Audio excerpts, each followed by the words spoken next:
We'll show them here. You can see coming out of the southwest, and this is getting us to like 6:30, 7 o'clock. So Hopkinsville to Elkton, even over there towards Russellville, maybe catching one of those stronger storms as they move in from the southwest. So that's something obviously we're monitoring, and then we're going to keep an eye on this line of storms off to the west. This is going to take a little bit more time to get our way. Everything is going to be kind of congealed into a line. This is at 8:30, and you can see most of the area is still pretty quiet, but the storm's starting to approach Madisonville, Calhoun, and then eventually pushing quickly through Beaver Dam, Morgantown. This is likely around 10 o'clock or so. Bowling Green, Russellville, we'll start to see the storms generally between about 9:30 all the way through about 11, and those storms will continue off to the east. And by the time they get to I-65, it's mainly going to be a wind threat here,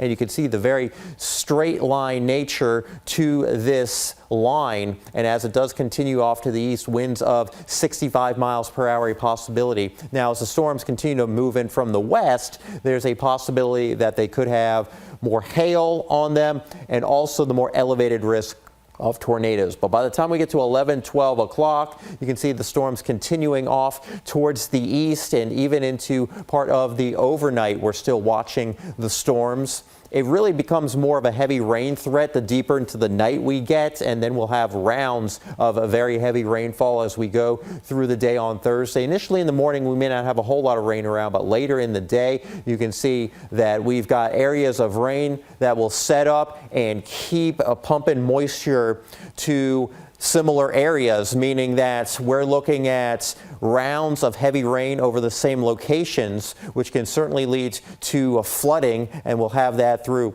part of the overnight hours. So here are your threats as we continue into your Wednesday nights. High chance of strong damaging winds. A few tornadoes are possible. As a matter of fact, for areas west of I-65, I would expect that there would be a few tornadoes in this case. We also have hail west of I-65, at least the larger hail more likely west of I-65, and the flooding will increase over the next few days. Here's a live look outside. Yeah, it has been a very warm, a very windy day. We've got those temperatures right now into the 70s and even 80s with that very gusty south wind. First alert weather days continuing Thursday, Friday into Saturday as we have that risk for flooding.